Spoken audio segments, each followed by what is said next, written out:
Okay, hello everybody, welcome to Mel's Kitchen. This is episode 3 and you might be able to see that we're not actually in my kitchen today.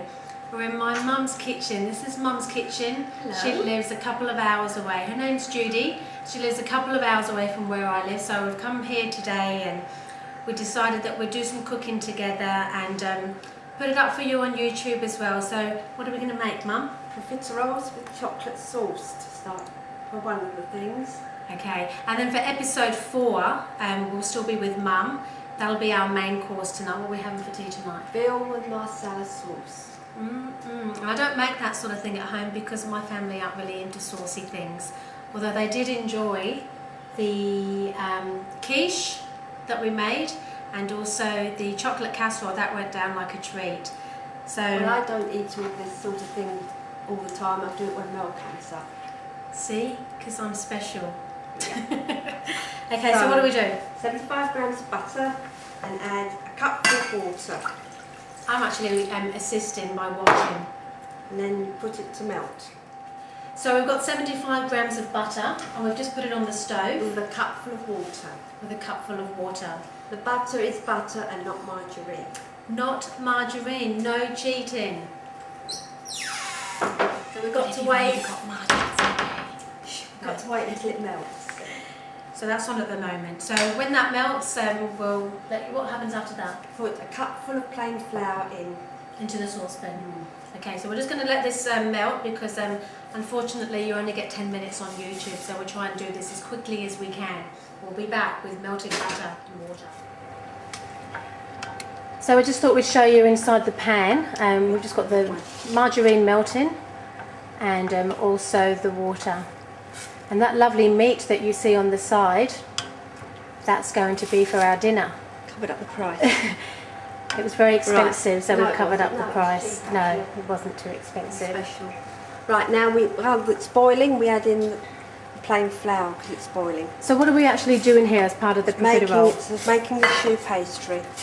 And you've got to beat it up. Cook it as well to cook the flour out. Then beat it up in a minute. So you see you have to have good muscles here because we're mixing it up really fast. It's called a choux pastry if you haven't heard of And that it's got before. to come away from the sides like this. The flour's all got to be mixed in. No lumps. Now but it's come clean from the side of the pan. Like that. So it's all away from the side of the pan. Right, well now I've mixed up the flour and the water from the butter. Now I've got to wait for it to cool a little bit. Then I add the eggs. Right, now I've got to crack, while I'm letting it cool, I'm cracking 3 eggs into a bowl and then beating them lightly. Right. Can you drop one or something to make it more exciting? No. The 3 range eggs are 2 better. 3. Lovely golden yolks. We'll leave the breaking of the eggs to Ashley.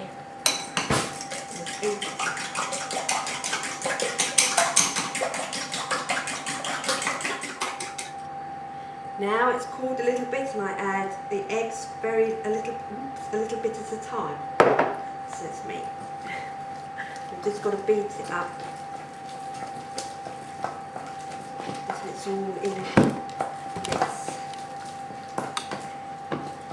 It takes a while to do this.